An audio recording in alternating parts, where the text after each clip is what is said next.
우리는 하루에도 수백 번씩 행복을 팝니다. 그리고 그것을 사랑합니다. 더 큰 집, 더 좋은 차, 더 많은 팔로워, 더 예쁜 얼굴, 더 날씬한 몸매. 끝없는 더의 세계에서 우리는 행복을 찾고 있습니다.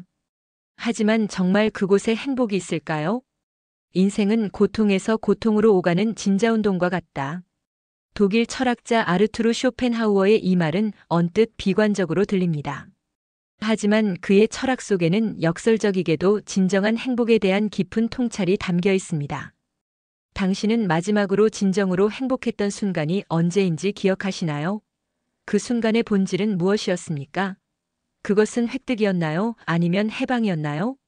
오늘 우리는 쇼펜하우어가 진정한 행복에 대해 무엇을 말했는지, 그리고 그의 철학이 끊임없는 욕망과 불만족으로 가득 찬 현대 사회에서 우리에게 어떤 가르침을 줄 수 있는지 알아보겠습니다. 아르투르 쇼펜하우어는 종종 철학의 비관주의자로 알려져 있습니다. 그는 19세기 독일 철학자로 칸트와 불교 사상의 영향을 받았습니다. 쇼펜하우어는 세상을 매우 직설적으로 바라보았습니다. 그는 우리가 살고 있는 세상은 본질적으로 고통으로 가득 차 있다고 주장했습니다. 그의 대표작 의지와 표상으로서의 세계에서 그는 다음과 같이 말합니다. 모든 욕망은 필요 또는 결핍에서 생겨난다. 따라서 욕망의 본질은 고통이다. 하지만 실망하지 마세요. 쇼펜하우어의 이런 비관적 출발점은 오히려 진정한 행복을 찾는 출발점이 됩니다. 그의 사상은 단순한 비관주의가 아니라 현실에 기반한 지혜입니다. 쇼펜하우어는 산업혁명과 끊임없는 진보의 시대에 살았습니다. 그 시대는 물질적 풍요와 진보에 대한 믿음이 팽배했지만 그는 이러한 외부적 진보가 진정한 행복을 가져다 주지 않는다는 사실을 꿰뚫어 보았습니다. 현대 사회의 불안, 우울, 상대적 박탈감을 생각해 보면 그의 통찰력은 놀랍도록 현대적입니다. 아마도 그는 비관주의자가 아니라 그저 현실주의자였을 뿐일지도 모릅니다. 쇼펜하우어 철학의 중심에는 의지라는 개념이 있습니다. 그에게 의지란 삶의 근본적인 원동력이자 모든 생명체를 움직이는 에너지입니다. 이 의지는 끊임없이 욕망하고 갈망하고 원하게 만듭니다. 배가 고프면 음식을 원하고 외로우면 관계를 원하고 인정받고 싶으면 성공을 원합니다.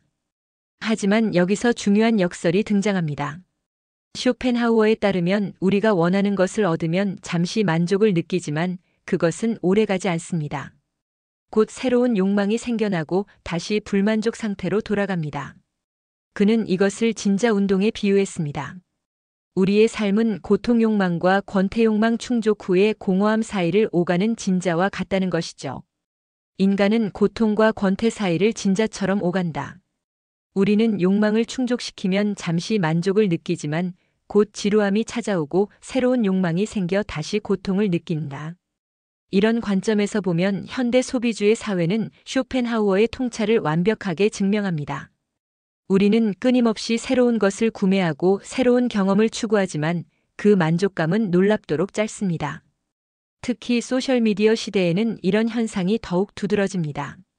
우리는 남들의 행복한 모습을 보며 비교하고 더 많은 것을 원하게 됩니다. 그러나 그것은 결코 진정한 행복으로 이어지지 않습니다. 쇼펜하우어라면 이렇게 말했을 것입니다. 당신이 행복하지 않은 이유는 당신이 가진 것이 부족해서가 아니라 당신이 원하는 것이 너무 많기 때문이다. 그렇다면 쇼펜하우어에게 진정한 행복이란 무엇일까요? 그에게 행복은 끊임없는 욕망의 충족이 아니라 오히려 그 욕망으로부터의 해방에 있습니다. 쇼펜하우어는 진정한 행복에 관해 다음과 같이 말했습니다. 행복은 고통의 부재다. 그것은 욕망의 충족이 아니라 욕망 자체로부터의 해방이다. 이는 매우 급진적인 사상입니다. 대부분의 사람들은 행복을 무언가를 얻는 것으로 생각하지만 쇼펜하우어는 행복을 무언가로부터 자유로워지는 것으로 봅니다. 그에게 진정한 행복의 요소는 다음과 같습니다. 고통의 부재, 신체적, 정신적 고통으로부터의 자유. 욕망의 감소, 끊임없는 욕망의 순환에서 벗어남. 의지의 부정 집착과 욕망을 초월하는 상태. 평온한 관조 세계를 있는 그대로 바라보는 능력. 특히 쇼펜하우어는 예술, 음악 그리고 자연의 아름다움을 경험하는 것이 일시적으로나마 이러한 평온한 상태를 경험하게 해준다고 믿었습니다. 예를 들어 아름다운 음악을 들으며 완전히 몰입할 때 우리는 잠시 의지의 굴레에서 벗어나 순수한 관조의 상태에 이릅니다. 이때 우리는 진정한 행복의 단면을 경험합니다. 쇼펜하우어의 사상이 특별한 이유 중 하나는 그가 서양 철학자로서는 최초로 동양 철학, 특히 불교와 힌두교의 가르침을 진지하게 연구하고 수용했다는 점입니다. 쇼펜하우어의 의지의 부정과 불교의 욕망의 소멸 열반은 놀랍도록 유사합니다. 그는 자신의 철학이 부처의 가르침과 일치한다는 점을 자랑스럽게 여겼습니다. 내가 불교에 대해 알게 되었을 때 내 철학이 독립적으로 같은 결론에 도달했다는 것이 놀라웠다. 불교의 사성제에 따르면 모든 고통은 갈망과 집착에서 비롯되며 이를 극복할 때 진정한 평화를 얻을 수 있습니다. 쇼펜하우어의 철학도 이와 매우 유사합니다. 오늘날 서구 사회에서 마음챙김과 명상이 인기를 끄는 것은 우연이 아닙니다. 우리는 끊임없는 욕망과 비교의 굴레에서 벗어나 현재 순간을 있는 그대로 받아들이는 방법을 배우고 있습니다. 쇼펜하우어는 150년 전에 이미 이런 통찰에 도달했던 것입니다. 우리는 역사상 가장 풍요로운 시대에 살고 있지만 행복 수준은 그에 비례하지 않습니다. 불안, 우울, 소외감은 현대인의 삶에 깊숙이 자리 잡고 있습니다. 쇼펜하우어의 관점에서 보면 현대 소비주의는 의지의 극단적 발현입니다. 광고는 우리에게 끊임없이 새로운 욕망을 심어주고 우리는 그것을 충족시키기 위해 노력합니다. 하지만 그 충족감은 일시적이고 곧 새로운 욕망으로 대체됩니다. 하버드 대학의 75년간의 행복 연구에 따르면 진정한 행복은 물질적 성공이나 명성이 아니라 의미 있는 관계와 내적 평화에서 온다고 합니다. 이는 쇼펜하우어의 통찰과 일치합니다. 쇼펜하우어적 관점에서 현대 사회에서 행복을 찾는 방법은 다음과 같습니다. 욕망의 인식, 끊임없는 욕망의 순환을 인식하고 그것에서 한 발 물러서기. 적절한 기대치, 인생에 대한 과도한 기대를 버리고 현실적인 관점 가지기. 내적 충족, 외부가 아닌 내면에서 만족을 찾기. 의미 있는 고통, 모든 고통을 피하려 하기보다 의미 있는 어려움을 받아들이기. 관조의 시간, 예술, 자연, 음악을 통해 순수한 관조의 상태 경험하기. 우리가 가진 것이 아니라 우리가 즐기는 것이 우리의 행복을 결정한다. 쇼펜하우어는 현대 소비주의의 함정을 훨씬 전에 간파했습니다. 그는 가진 것이 많을수록 행복한 것이 아니라 적게 필요로 할수록 더 행복하다고 보았습니다. 쇼펜하우어의 행복론이 단순히 철학적 개념에 그치지 않도록 그의 사상을 현대적 맥락에서 실천할 수 있는 방법을 살펴보겠습니다. 욕망의 목록 작성하기. 현재 당신이 가지고 싶은 것들의 목록을 작성하고 그것이 정말 당신에게 지속적인 행복을 가져다 줄 것인지 생각해 보세요. 감사 일기 쓰기. 쇼펜하우어는 건강할 때는 그것을 느끼지 못하고 아플 때만 그 가치를 깨닫는다고 말했습니다. 매일 우리가 당연하게 여기는 것들에 감사하는 습관을 들이세요. 미니멀리즘 실천하기. 불필요한 소유물을 줄이고 정말 가치 있는 것에 집중하세요. 쇼펜하우어는 소유물이 적을수록 걱정도 적다고 말했습니다. 자연과 예술 경험하기. 자연 속에서 시간을 보내거나 좋은 음악을 듣거나 예술 작품을 감상하는 시간을 정기적으로 가지세요. 명상과 자기 성찰. 하루에 10에서 15분이라도 명상하거나 자신의 생각과 감정을 관찰하는 시간을 가지세요. 이러한 실천은 단순히 쇼펜하우어의 철학을 따르는 것을 넘어 최근의 과학적 행복 연구와도 일치합니다. 하버드 심리학자 다니엘 길버트는 행복은 우리가 가진 것이 아니라 우리가 주의를 기울이는 것에 달려있다고 말했습니다.